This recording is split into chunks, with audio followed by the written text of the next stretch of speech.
একমাত্র কণ্ঠস্বর, অন্যায়ের বিরুদ্ধে একমাত্র কণ্ঠস্বর, যে কণ্ঠস্বরকে দমন করার জন্য কিছুদিন পূর্বে মোবাইলের মাধ্যমে ওনাকে হুমকিতে হয় যে ওনার জীবন কেড়ে নিয়ে যাবে।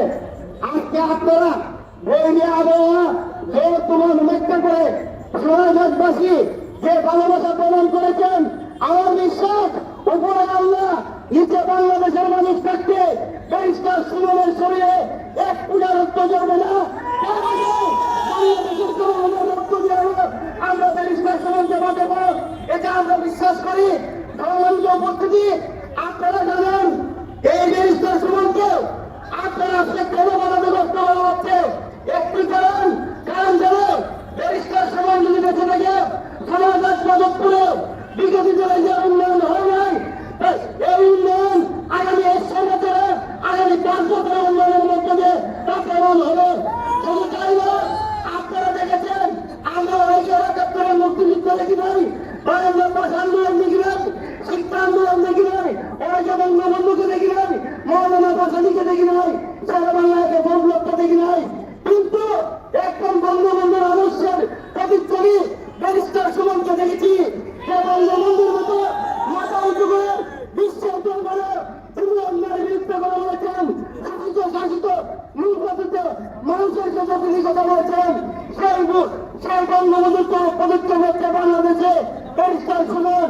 তিনি কোথায় এবং কাজে উনি প্রমাণ করেছেন।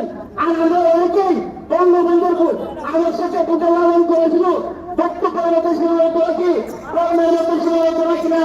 তাই আসুন আমরা সোনারগাঁ মাধবপুরের জনগণের অভিনন্দন সন্তান হিসেবে যদি প্রশাসন দ্রুত আসামিকে গ্রেপ্তার না করে, আমি কথা দিতে চাই অভিনন্দন সর্বস্তরের ছাত্র সমাজকে নিয়ে টাকা সিলেট প্রশাসন অনির্দিষ্ট করার জন্য প্রত্যয় হবে।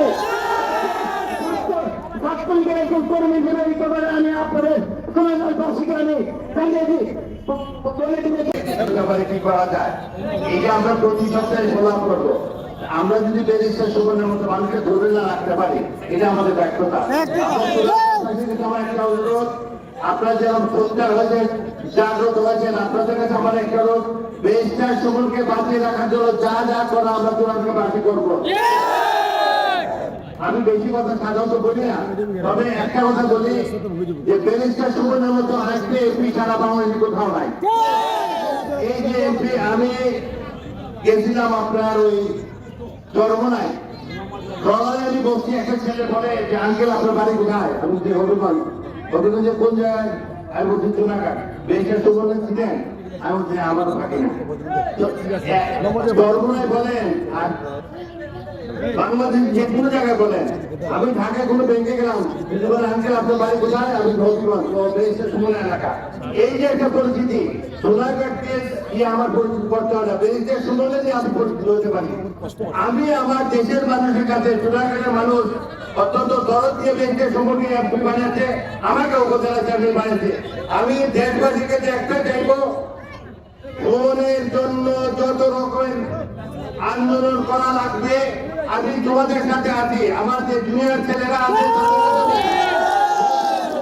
জন্য যত রকমের আন্দোলন হবে, আমি যাতে শরীর থাকবো এবং তাকে আমরা বাঁচিয়ে রাখতে হবে। আল্লাহ কিন্তু আমাদের চেষ্টার করতে থাকবে না, আল্লাহ কাছে আমরা এটা দেবো, আল্লাহ আমাদের এমপি সাহেবকে তুমি বাঁচিয়ে রাখো। আমরা এটাই বলি